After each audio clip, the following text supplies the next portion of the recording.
Hi everyone, আজকে আমি তোমাদের সাথে সুন্দর দেখতে হেয়ার গাজের একটা টিউটোরিয়াল শেয়ার করবো। ওকে, দেখে নাও এটা দেখতে কতটা সুন্দর। এবং এই নিচের দিকে ছোট ছোট দুটো ফ্লাওয়ার অ্যাড করেছি একই রকম ভাবে, এই কুঁড়ির মতোই।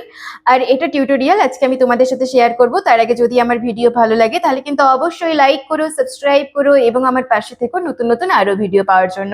ওকে, চলো তাহলে এটা বানানোর জন্য আমি কি কি মেটেরিয়ালস ব্যবহার করছি দেখে নাও। তোমরা চাইলে অন্য কোনো কালারও ইউজ করতে পারো।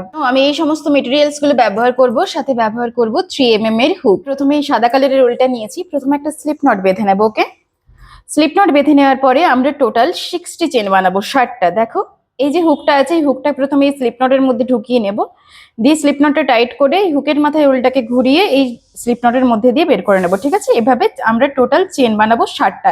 1 2 3 4 5 59 60। ওকে, এখানে 60টা চেন কমপ্লিট। এবারে আমরা প্রথম থেকে দুটো চেন স্কিপ করব, 3 নম্বর চেনে গিয়ে আমরা ডাবল ক্রোশিয়া করব। ডাবল ক্রোশিয়া কিভাবে হচ্ছে দেখো, এই হুকের মাথায় প্রথমে উল্টাকে ঘুরিয়ে নেব, দিয়ে যে 3 নম্বর যে চেনটা আছে এর মধ্যে আমি হুকটাকে ঢোকাবো, দিয়ে উল্টাকে টানবো। এই যে এখানে 3টা লুপ হয়ে গেল, প্রথমে আমরা দুটো লুপের মধ্যে দিয়ে বের করব, তারপরে আবার দুটো লুপের মধ্যে দিয়ে বের করব। বোঝা গেল? এইভাবে আমরা প্রতিটা চেনে, সমস্ত চেন টোটাল 58টা চেনে আমরা ডাবল ক্রোশিয়া করে নেব। ঠিক একই রকম ভাবে আমরা পুরোটাতেই ডাবল ক্রোশিয়া করব। ওকে,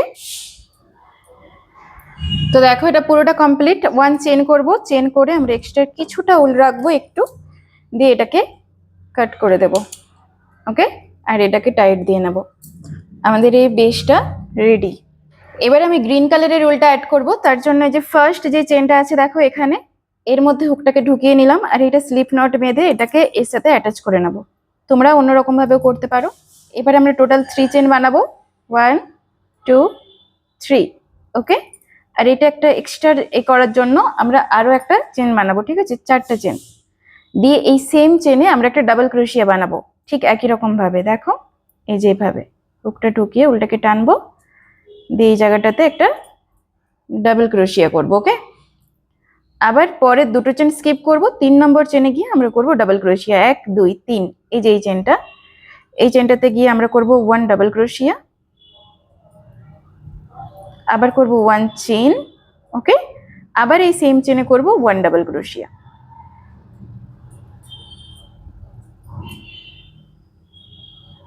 দেখো এই যে এভাবে আমরা পুরো প্যাটার্নটা করে নেব। তো দেখো এটা পুরোটা রেডি, এই যে শেষ পর্যন্ত করে নিয়েছি। দিয়ে 1 চেন করব, চেন করে এটাকে আমরা কাট করে দেবো। ওকে, দিয়ে এটা টাইট দিয়ে নেব। এবারে আমি পার্পল কালারের উল্টা দিয়ে ফ্লাওয়ার বানাবো। তার জন্য প্রথমে একটা স্লিপ নট বেঁধে নেব। ঠিক এভাবে স্লিপ নট বেঁধে নেওয়ার পরে এই যে দেখো এখানে যে প্যাটার্ন গুলো হয়েছে না, যে ভি শেপের প্যাটার্ন গুলো, এইগুলোতে আমরা ফ্লাওয়ার বানাবো। ঠিক আছে, এগুলোতে, এইটাতে এটা বাদ যাবে, আবার এটাতে, এভাবে আমি সবগুলোতে ফ্লাওয়ার বানাবো। কিভাবে ফ্লাওয়ারটা বানাচ্ছি দেখো। প্রথমে এই যে হুকটা ঢোকালাম, স্লিপ নটটাকে আমরা এটাতে লক করে নেব প্রথমে ভালোভাবে। আমি এভাবেই করি, তোমরা চাইলে অন্যরকম ভাবে করতে পারো। ওকে, এবারে আমরা বানাবো টোটাল 3 চেন, 1 2 3। এবারে আমরা বানাবো ইনকমপ্লিট ডাবল ক্রোশিয়া। সেটা কিভাবে হচ্ছে দেখো, হুকের মাথায় প্রথমে উল্টাকে ঘুরিয়ে নেব, দিয়ে এই যে গ্যাপটা আছে এর মধ্যে ঢোকাবো, উল্টাকে টানবো। দেখো এখানে 3টে লুপ হয়েছে, দুটো লুপের মধ্যে দিয়ে বের করব, আর একটা হোল্ড করব। এভাবে আমরা টোটাল 5 বার করব। ঠিক আছে, 2 3 4 এবং 5 হলো। এবারে এই যে সব লুপগুলো হয়েছে, এই লুপগুলোকে আমরা একসাথে বের করে নেব। হয়েছে, এবার আমরা টোটাল 2 চেন বানাবো, 1 2 চেন বানালাম। এবারে এই যে নেক্সট যে গ্যাপটা আছে, এই যে এই গ্যাপটা, এখানে গিয়ে আমরা করে দেব স্লিপ স্টিচ। দেখো এই যে ফুলটা দেখতে ঠিক এরকম হবে। ওকে, এবারে আবার যে পরের চেনটা আছে এখানে গিয়ে আমরা বানাবো আবার একটা স্লিপ স্টিচ, আবার বানাবো চেন 3 1 2 3। এবারে আবার সেম রকম ভাবে ইনকমপ্লিট ডাবল ক্রোশিয়া বানাবো 5 বার। ওকে, 1 2 3 4 এবং 5 বার হলো। এবারে সমস্ত লুপগুলোর মধ্যে দিয়ে একসাথে বের করে নেব। এই যে এবারে বানাবো 2 চেন, 1 2। এবারে এই যে গ্যাপটা, এটা আমরা বানালাম, এই গ্যাপটাতে গিয়ে আমরা করব স্লিপ স্টিচ। এখানে হুকটা ঢুকিয়ে এই জায়গাটায় করে দিলাম স্লিপ স্টিচ। এই যে কুড়িটা ঘুরে গেছে, এটাকে জাস্ট অপোজিট দিকে এইভাবে ঘুরিয়ে দিলেই এটা কিন্তু হয়ে যাবে। দেখো এটা দেখতে ঠিক এরকম হবে। হলো সেম রকম ভাবে আমরা সমস্ত প্যাটেলগুলো রেডি করে নেবো। ওকে, চলো তাহলে পুরোটা কমপ্লিট করে নিই। তো দেখো এটা আমি পুরোটা কমপ্লিট করে নিয়েছি এবং লাস্ট 2 চেন করে এই যে সেম যে গ্যাপটা আছে এই গ্যাপে গিয়ে আমি করে দেবো এটাতে স্লিপ স্টিচ।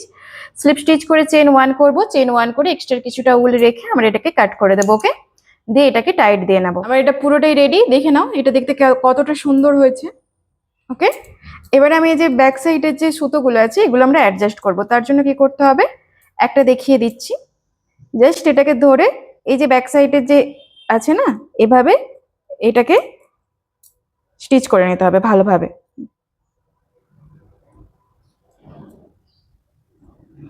এভাবে এটাকে ভালোভাবে অ্যাডজাস্ট করে নিতে হবে। ওকে, এভাবে আমি এই সবগুলোকে অ্যাডজাস্ট করে নেবো। চলো তাহলে আমি পুরোটা করে নিই। দেখো এটা পুরো রেডি, দেখে নাও এটা দেখতে ঠিক এরকম হয়েছে। এবারে আমরা এর মিডিলে লেসটা বানাবো। ঠিক আছে, প্রথমে আমি স্লিপ নট বাঁধিয়ে নিচ্ছি। স্লিপ নট বেঁধে নেওয়ার পরে আমরা টোটাল 5টা চেন বানাবো। ওকে, দেখো 1 2 3 4 5, 5টা চেন বানিয়ে নিয়েছি। 5টা চেন বানিয়ে নেওয়ার পরে আমরা পরপর 4টা চেন স্কিপ করব এবং 5 নম্বর চেনে গিয়ে আমরা ইনকমপ্লিট ডাবল ক্রোশিয়া করব। সেম একই রকম ভাবে এই হুকের মাথায় প্রথমে উল্টাকে ঘুরিয়ে নিতে হবে, দিয়ে লাস্ট চেনের মধ্যে হুকটাকে ঢোকাতে হবে, ঢুকিয়ে উল্টাকে টানতে হবে, টেনে এনে এই যে 3টা লুপ হলো, 2টো লুপের মধ্যে দিয়ে বের করব আর একটা লুপ আমরা হোল্ড করব। এভাবে আমরা টোটাল 5 বার করব। ওকে, 1 2 3 4 এবং 5। ওকে, 5 বার হয়ে গেছে। এবারে সমস্ত লুপগুলোর মধ্যে দিয়ে বের করে নেব। এটা কমপ্লিট। ওকে, এবারে আমরা টোটাল 120টা চেন বানাবো এর উপরই এভাবে। ঠিক আছে, 1 2 3 4 5 6 এভাবে আমরা 120টা চেন বানিয়ে নেব, কারণ এটা রো অনুযায়ী আমাদের দিকে বানিয়ে নিতে হবে। চলো তাহলে এটা আমরা বানিয়ে নিই। দেখো আমি এখানে টোটাল 120টা চেন বানিয়ে নিয়েছি। এটা দেখতে ঠিক এত বড় হয়েছে। এবার আমরা কি করব, এক্সট্রা অনেকটা উল রাখতে হবে, একটু বেশি করে। ঠিক আছে, দেখো আমি এটা অনেকটা উল রেখে নিয়েছি। এবার এটাকে কাট করেও দিয়েছি। এবারে আমি এটাকে এর মধ্যে আগে ভরবো, তারপরে এই সাইডের ফ্লাওয়ারটা বানাবো। তার জন্য আমি যে এই নিডলস ব্যবহার করছি, প্রথমে এই নিডলস এর মধ্যে উলটা ভরে নেব। এবারে আমি এটাকে স্টিচ করছি। দেখো ফার্স্ট 2টো চেন, এই যে দেখো এখান থেকে আমরা 2টো চেন নেব। এখান থেকে দেখো এই যে ডাবল ক্রোশিয়া করেছিলাম না, দেখো এই যে ডাবল ক্রোশিয়া, এই 2টো ডাবল ক্রোশিয়ার মধ্যে দিয়ে প্রথমে ঢোকাবো, দিয়ে এটাকে এধার দিয়ে টেনে নেব আর এটাকে আমরা অ্যাডজাস্ট করতে করতে যাব। আবার এখান থেকে 2টো বাদ দেব, আবার নেক্সট যে 2 ডাবল ক্রোশিয়া এটাকে আমরা এভাবে নেব। এভাবে আমরা পুরোটাই স্টিচ করব। ঠিক আছে, এভাবে আমরা পুরোটা করে নেব। এই যে লেসটা আমি পুরোটা পরিয়ে নিয়েছি। এবারে এই সাইডের একই রকম ভাবে ফ্লাওয়ারটা এবারে বানিয়ে নেব। ওকে, ফ্লাওয়ার বানানোর জন্য আমরা টোটাল 5 চেন বানাবো। আবার 1 2 3 4 5, এবারে 4টা চেন বাদ দেবো। 5 নম্বর চেনে গিয়ে আমরা ইনকমপ্লিট ডাবল ক্রোশিয়া বানাবো একই রকম ভাবে যেভাবে শিখিয়েছিলাম। 5 বার, 1 2 3 4 এবং 5 বার হয়ে গেল। এবার আমরা প্রতিটা লুপ দিয়ে বের করে নেব, দিয়ে বানাবো 2 চেন 1 2। এবারে কি করব, সেম এই গ্যাপে গিয়ে আমরা আবার এটাকে করে দেব স্লিপ স্টিচ। ওকে, স্লিপ স্টিচ করে চেন 1 করব, চেন 1 করে আমরা এটাকে কাট করে দেব, দিয়ে এটাকে টাইট দিয়ে নেব। দেখো এটা রেডি নিচের প্যাটার্নটা। ওকে, এবারে এই যে আমি তোমাদেরকে শিখিয়েছিলাম এই এক্সট্রা উলগুলোকে ব্যাক সাইডে আমরা ভালোভাবে অ্যাডজাস্ট করে নেব। এই 2টো উলই আমরা ব্যাক সাইডে অ্যাডজাস্ট করে নেব। ওকে, এই যে 2টো সাইডের ফুলই আমি রেডি করে নিয়েছি, দেখে নাও। আর এটা দেখতে ঠিক কিন্তু এরকম হয়েছে, কতটা সুন্দর হয়েছে দেখে নাও এর ফিনিশিংটা, এবং প্রতিটা ফ্লাওয়ার দেখতে কতটা সুন্দর হয়েছে। দেখো যদি ভালো লাগে তাহলে কিন্তু অবশ্যই একবার লাইক করো। ওকে, আর আমার পাশে থেকো নতুন নতুন আরো ভিডিও পাওয়ার জন্য। চলো তাহলে আজকের ভিডিও আমি এখানে শেষ করছি। বাই।